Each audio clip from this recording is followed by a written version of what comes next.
Now we come to the gram-positive rods. Gram-positive rods mean bacilli. इसमें हम पहले discuss करेंगे स्पोर फॉर्मिंग बैक्टीरिया। ये हमारे पास क्या है? Spore forming bacteria. Spore forming bacteria आप जानते हो कि स्पोर फॉर्मिंग बैक्टीरिया हमारे पास वो बैक्टीरिया हैं जो अपनी मल्टीप्लिकेशन के लिए स्पोर फॉर्मेशन का सहारा लेते हैं।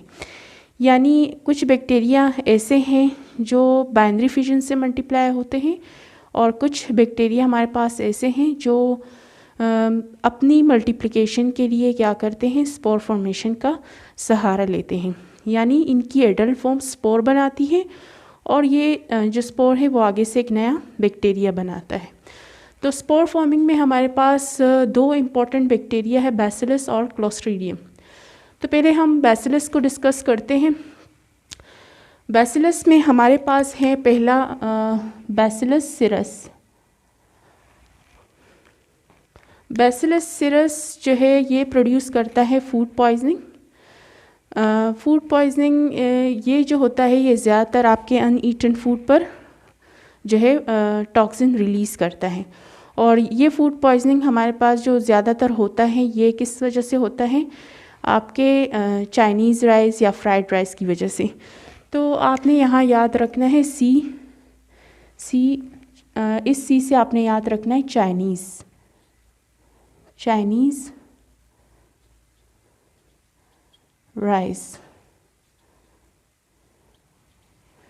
ठीक है, आपने इससे याद रखना है चाइनीज़ राइस। ये फूड पॉइजनिंग जो है ये आपके ज़्यादातर किस वजह से होता है? चाइनीज़ राइस या फ्राइड राइस की वजह से होता है। और इसके बाद हम जब आगे डिस्कस करेंगे गैस्ट्रोएंटेराइटिस तो इसमें हम डिस्कस करेंगे कि डिफरेंट फूड पॉइजनिंग में क्या फ़र्क है, बैसिलस सीरस के फूड पॉइजनिंग में क्या फ़र्क है। हमने स्टेफ पढ़ा था कि स्टेफ में भी फूड पॉइजनिंग है, उसमें क्या फ़र्क है। तो ये हम आगे जब गैस्ट्रोएंटेराइटिस का टॉपिक पढ़ेंगे तो उसमें हम इसको डिस्कस करेंगे। अभी सिर्फ हमें इतना पता हो कि कौन सा पैथोजन कौन सी डिज़ीज़ प्रोड्यूस कर रहा है। अब इसके बाद हमारे पास जो दूसरा है वो है बैसिलस एंथ्रैक्स। बैसिलस की जो दूसरी इंपॉर्टेंट सब टाइप है वो है bacillus anthrax. Bacillus anthrax basically produce करता है नमूनिया। ये हमारे पास नमूनिया प्रोड्यूस करता है।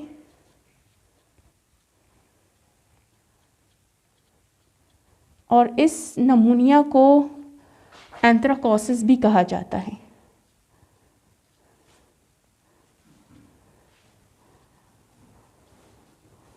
एंथ्राकोसिस।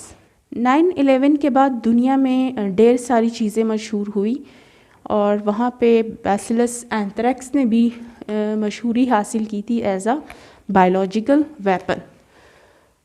इन्होंने भी जो है एज अ बायोलॉजिकल वेपन मशहूरी हासिल हुई थी। इनको कहा जाता था कि कुछ टेररिस्ट ने या आप कह सकते हैं दहशतगर्दों ने बायोलॉजिकल वेपन, कुछ टेरर ने या दहशतगर्दों ने क्या किया था कि टेरर मचाने के लिए इनके बैसिलस एंथ्रैक्स को इस्तेमाल किया था।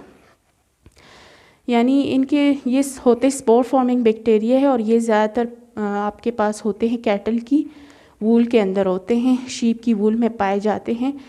तो तो ये सिंपल सादा सा नमूनिया और हर नमूनिया एक दूसरे से डिफरेंट होता है और इसके नमूनिया को नाम दिया जाता है एज वूल सॉर्टर डिज़ीज़। ये एज वूल सॉर्टर डिज़ीज़ कैसे मशहूर हुआ? बैसिलस एंथ्रैक्स, क्योंकि ये तो है स्पोर फॉर्मिंग बैक्टीरिया हमारे पास और इसके जो स्पोर्स होते हैं वो ज़्यादातर कैटल की वूल में पाए जाते हैं। कैटल वूल में पाए जाते हैं।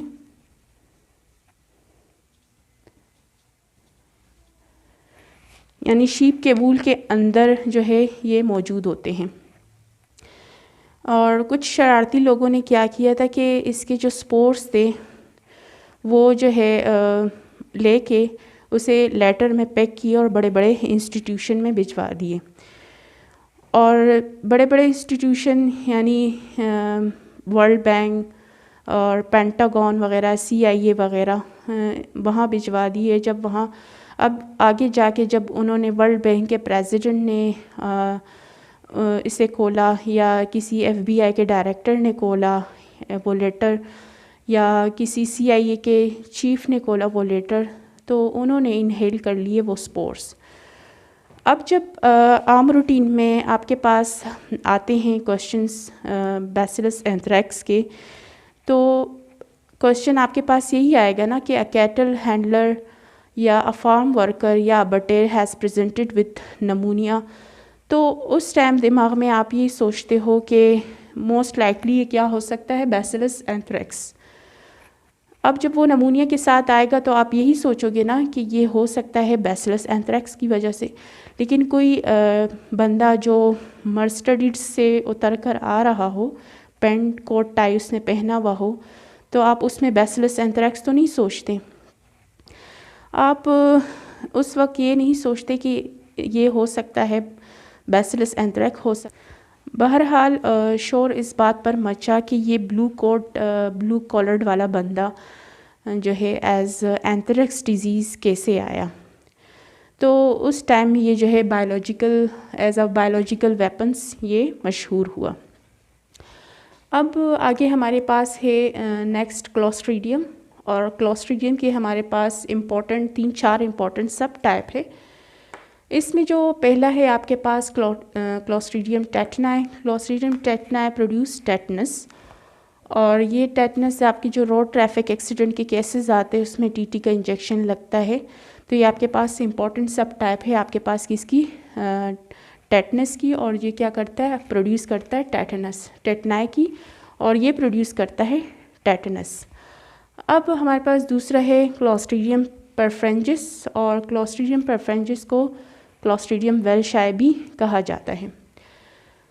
अब जो इम्पॉर्टेंट कॉमन टर्म होती है, जो ज़्यादा कॉमन टर्म इस्तेमाल होती है, वो है आपके पास क्लोस्ट्रीडियम परफ्रेंजिस। ये प्रोड्यूस करता है गैस गैंग्रीन, और साथ में क्या करता है, फूड पॉइजनिंग। यानी ये ख़ास तरह की स्किन पर जो है गैस गैंग्रीन प्रोड्यूस करता है, और साथ में ये क्या करता है, फूड पॉइजनिंग भी करता है। ये भी आप तीसरा बैक्टीरिया पढ़ रहे हो, ये आपके अनईटन फूड पर क्या करता है, टॉक्सिन रिलीज़ करता है। एक तो स्टेफ था, और दूसरा आपके पास बैसिलस सीरस था, और तीसरा आपके पास क्लोस्ट्रीडियम परफ्रेंजिस है। और इसका ये भी वही फूड पॉइजनिंग है जो आपके अनईटन फूड पर क्या करता है, टॉक्सिन रिलीज़ करता है।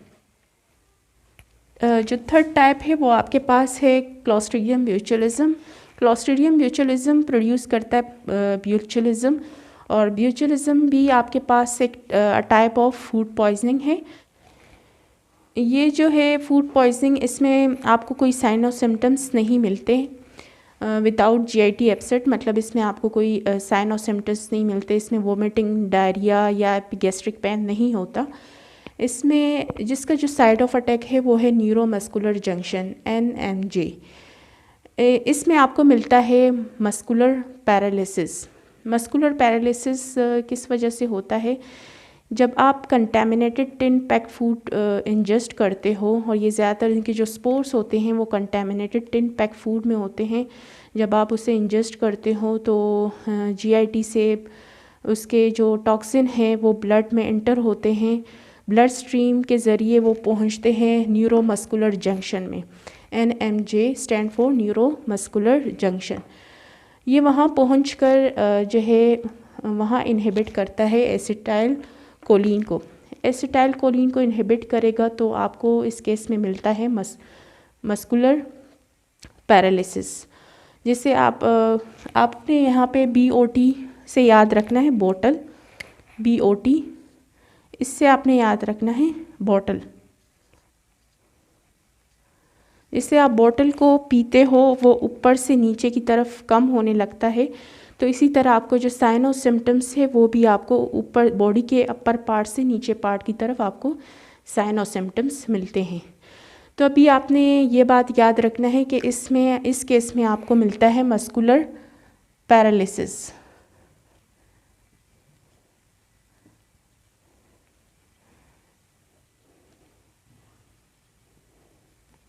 Muscular paralysis. अब नेक्स्ट हमारे पास है क्लोस्ट्रीडियम डिफिसाइल। ये तीनों जो हमारे पास है, टेटनाई, परफ्रेंजिस और ब्यूचुलिज्म, इनको हम आगे जो है डिटेल में डिस्कस करेंगे। लेकिन डिफिसाइल जो है ये आपके पास एक छोटा सा इन्फेक्शन है, इसको हम अभी देख लेते हैं। क्लोस्ट्रीडियम डिफिसाइल जो है आपके पास एनारोबिक बैक्टीरिया है और ये प्रोड्यूस करता है ज़्यूडोमेम्ब्रेनियस कोलाइटिस। अब ज़्यूडोमेम्ब्रेनियस कोलाइटिस होता क्या है? It's a side effect of broad spectrum antibiotics. ये होता किस वजह से है? ब्रॉड स्पेक्ट्रम एंटीबायोटिक के यूज़ की वजह से होता है। अब आपके पास अगर कोई केस आया है, सही है, किसी इन्फेक्शन की वजह से नमूनिया हो गया है या यूटीआई हो गया है, या और पेशेंट जो है 5-7 दिन से जो है एंटीबायोटिक्स ले रहा है और एंटीबायोटिक्स से उसने डेवलप कर लिया है डायरिया, तो वो कहलाता है आपका एंटीबायोटिक इंड्यूस डायरिया। और मरीज़ को 5-7 दिन बाद डायरिया हो जाता है और वो डायरिया आपका एंटीबायोटिक के यूज़ करने की वजह से होता है। इसमें क्या होता है कि आम रूटीन में जब हम एंटीबायोटिक यूज़ करते हैं तो हम जहाँ का इन्फेक्शन होता है वो तो ट्रीट हो जाता है, लेकिन जो साथ में जो नॉर्मल फ्लोरा होता है जीआईटी का, वो भी मारा जाता है। अब हमारे पास यहाँ पे जो क्लोस्ट्रीडियम डिफिसाइल है, ये है आपके पास एनारोबिक बैक्टीरिया। और जितने भी एनारोब्स बैक्टीरिया है वो आपके आम रूटीन के जो एंटीबायोटिक्स से उनसे नहीं मरते। ये आपके पास इनकी जो ड्रग ऑफ चॉइस होती हैं वो होती हैं आपके पास मेट्रोनाइडाजोल। अब स्टोरी क्या है, चक्कर क्या है कि जब आप को कोई किसी इन्फेक्शन की वजह से नमूनिया हुआ हो या यूटीआई वगैरह हुआ हो और साथ में और आपको मरीज़ को दिया जाए एम्फिसिलिन या एमोक्सिसिलिन या सेफ्ट्रैक्सोन वगैरह जो टैबलेट्स एंटीबायोटिक्स है वो दिए जाएं, लेकिन इन्फेक्शन तो ट्रीट हो जाएगा, लेकिन साथ में जो जीआईटी का नॉर्मल फ्लोरा है वो भी मारा जाता है। वो भी उसमें जो आपके पास डिफिसाइल है एनारोब बैक्टीरिया, वो तो नहीं मरेगा आपके एंटीबायोटिक से। क्लोस्ट्रीडियम डिफिसाइल भी जो है आपके जीआईटी का नॉर्मल फ्लोरा है, तो बाकी जो नॉर्मल फ्लोरा है वो तो मारे जाते हैं, लेकिन क्लोस्ट्रीडियम डिफिसाइल बच जाता है क्योंकि ये एनारोब बैक्टीरिया है और एनारोब बैक्टीरिया के लिए ड्रग ऑफ चॉइस आपको पता है मेट्रोनाइडाजोल है, तो ये आम रूटीन के एंटीबायोटिक से नहीं मरता। अब जब सारा नॉर्मल फ्लोरा मारा जाएगा और बचेगा क्लोस्ट्रीडियम डिफिसाइल, तो इसके पास स्पेस होगा, फूड होगा, ये ग्रो करेगा और क्या करेगा, कोलोन पर एक इन्फ्लेमेटरी मेम्ब्रेन बना देगा। ये कोई ट्रू इन्फ्लेमेटरी मेम्ब्रेन नहीं होती, ये एक इन्फ्लेमेटरी मेम्ब्रेन होती है और इसी मुनासिबत से इसको ज़्यूडोमेम्ब्रेनियस कोलाइटिस कहा जाता है। अब ज़्यूडोमेम्ब्रेनियस कोलाइटिस आपके पास ये इम्पॉर्टेंट एग्ज़ाम में क्वेश्चन आना ही आना है क्योंकि एंटीबायोटिक यूज़ बहुत कॉमन है और जो एंटीबायोटिक इंड्यूस डायरिया है वो आपके पास इससे ज़्यादा कॉमन है। तो आपने ये क्वेश्चन आपका एग्ज़ाम के लिए आपका मोस्ट इम्पॉर्टेंट है। और आप जानते हो कि एनारोबिक बैक्टीरिया के लिए ड्रग ऑफ चॉइस क्या है? मेट्रोनाइडाजोल। ये आप पर ऑरल यूज़ करते हो। अगर एग्ज़ाम में क्वेश्चन आ जाए आईवी चॉइस में आपके पास हो ऑप्शंस में कि आईवी या ऑरल, तो आपने ऑरल पे ही टिक करना है क्योंकि ये जो है जीआईटी के लिए हम जो है ऑरली एंटीबायोटिक्स जो है देते हैं मरीज़ को, पेशेंट को। अब मेट्रोनाइडाजोल आप जानते हो कि ज़्यादा अपने जेनरिक नेम से ये किस नेम से फेमस है? फ्लैजिल। अपने ट्रेड नेम के से ये जो है आपके पास फेमस है। तो देख लिए आपने सारे जो है हमारे पास थे spore forming bacteria. Spore forming में आपके पास बैसिलस और क्लोस्ट्रीडियम थे। ये आपके पास ये स्पेक्ट्रम आपके एग्ज़ाम के लिए मोस्ट इम्पॉर्टेंट है और इसको आपने जो है याद रख लेना है, जो इम्पॉर्टेंट पॉइंट्स है। हम डिस्कस करेंगे non spore forming bacteria. Gram positive bacilli में पहले हमने डिस्कस किया था स्पोर फॉर्मिंग बैक्टीरिया, और अब हम डिस्कस करेंगे नॉन स्पोर फॉर्मिंग बैक्टीरिया। इनको मिक्स बैक्टीरिया भी कहा जाता है, क्योंकि हमने डिस्कस किया था मिक्स बैक्टीरिया कौन से बैक्टीरिया क्लासिफिकेशन का लेक्चर अगर आपको याद हो तो उसमें हमने डिस्कस किया था। इनको हमने मिक्स बैक्टीरिया बोला था। मिक्स बैक्टीरिया इसलिए इनको बोला जाता है because they have some properties which are similar to the fungi. इनकी जो कुछ प्रॉपर्टीज़ होती हैं वो किससे मिलती हैं? फंगाई से मिलती हैं। तो इनको हम इसलिए मिक्स बैक्टीरिया बोलते हैं। इसमें हमारे पास पहला नाम है नोकार्डिया, और नोकार्डिया प्रोड्यूस करता है एप्सिस, और इसकी एप्सिस को नोकार्डियासिस भी बोला जाता है। और नोकार्डिया के बारे में आपने एक बात याद रखें, एसिड फास्टनेस शो करता है।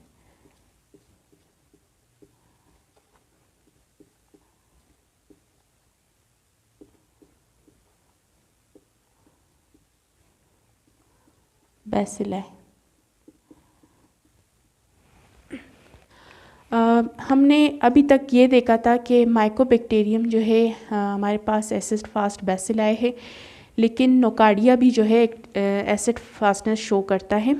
अगर एग्ज़ाम में क्वेश्चन आ जाए कि which of the following bacteria acid fast bacilli, तो आपने जो है अगर उसमें आपके पास ऑप्शन माइकोबैक्टीरियम का ना हो तो और ऑप्शन में आपके पास नोकार्डिया हो तो आपने नोकार्डिया पे क्या करना है? नोकार्डिया की ऑप्शन को पिक करना है, उनको टिक करना है। नोकार्डिया दूसरा जो इन्फेक्शन करता है बहुत ही स्पेसिफिक इन्फेक्शन है, दैट इज़ मेटोरा फुट। मेटोरा फुट नाम से ही पता चल रहा है इसने क्या करना है कि किसको इन्वॉल्व करना है? फुट को, पैर को।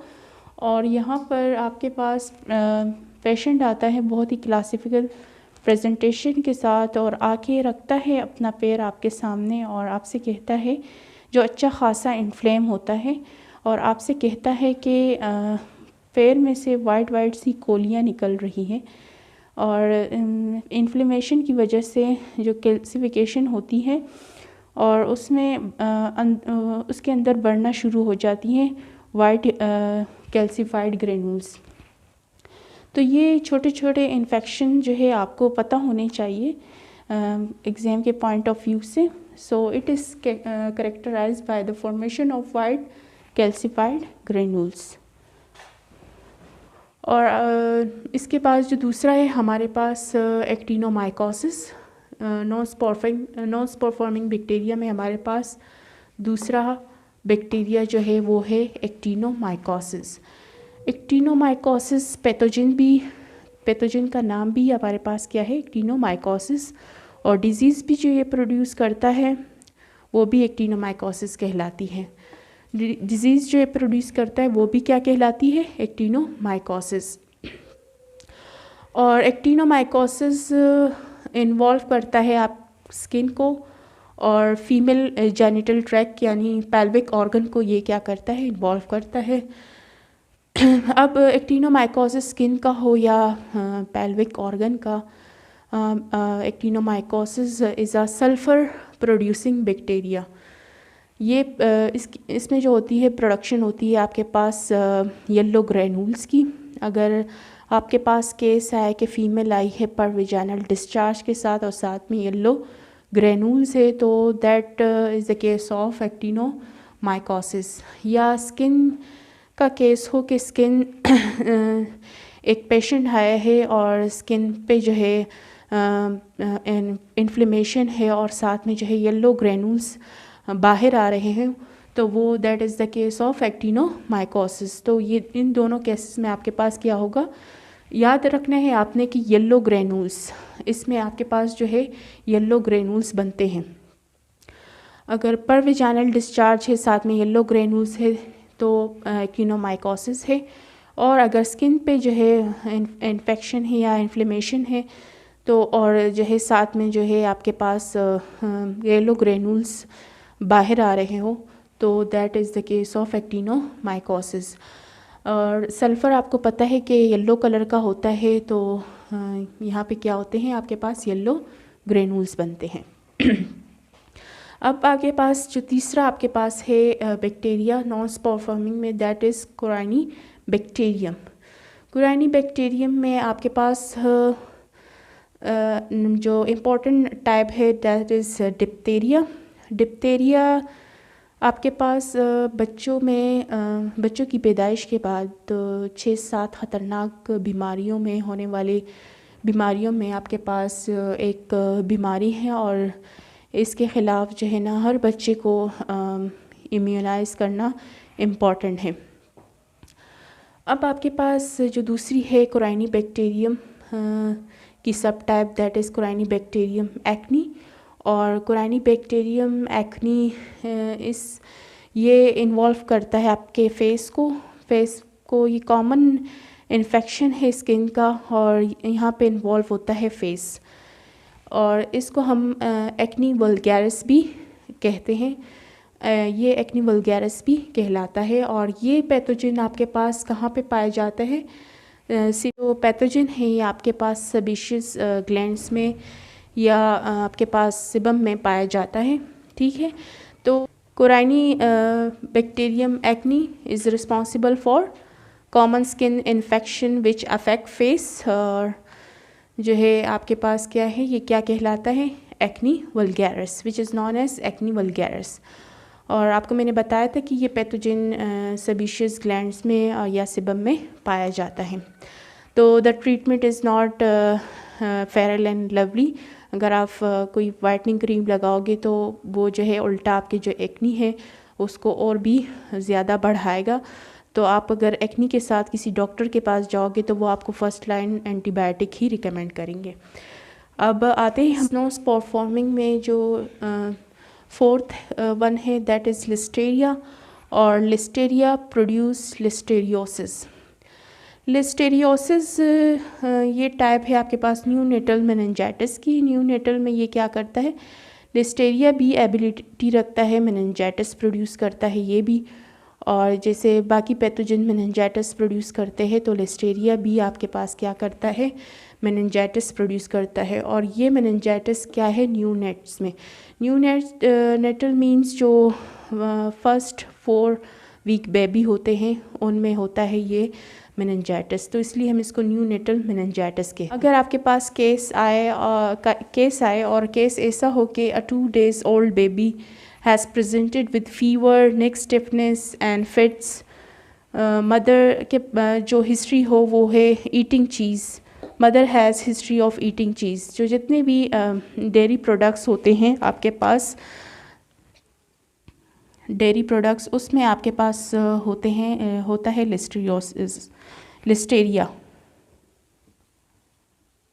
जितने भी डेयरी प्रोडक्ट्स है, चाहे चीज़ है, बटर है, मिल्क है, उनमें होता है आपके पास लिस्टेरिया। तो अगर मदर की हिस्ट्री में लाजमी आपके पास होना चाहिए डेयरी प्रोडक्ट का इंटैक। ये जो है लिस्टेरिया किसी इम्यूनो कॉम्पिटेंट इंसान में सिम्टम्स प्रोड्यूस नहीं कर सकता। ये इम्यूनो कॉम्प्रोमाइज्ड इंसान में जो है सिम्टम्स प्रोड्यूस करने की एबिलिटी रखता है। याद रखिए, अगर इम्यूनो कॉम्पिटेंट एडल्ट हो और प्रेग्नेंट हो तो ये पैथोजन प्लासेंटा को क्रॉस करके पहुंच सकता है आपके फीटस में, और वो बेबी जो अभी तक जो है उनका इम्यून सिस्टम डेवलप नहीं है, वेल डेवलप नहीं है, तो इसमें क्या कर सकता है? ये मेनिंजाइटिस कर सकता है। लेकिन आपके पास मदर में डेयरी प्रोडक्ट की हिस्ट्री लाजमी होना चाहिए, तो वो आपके पास मोस्ट लाइकली क्या हो सकता है? लिस्टेरिया।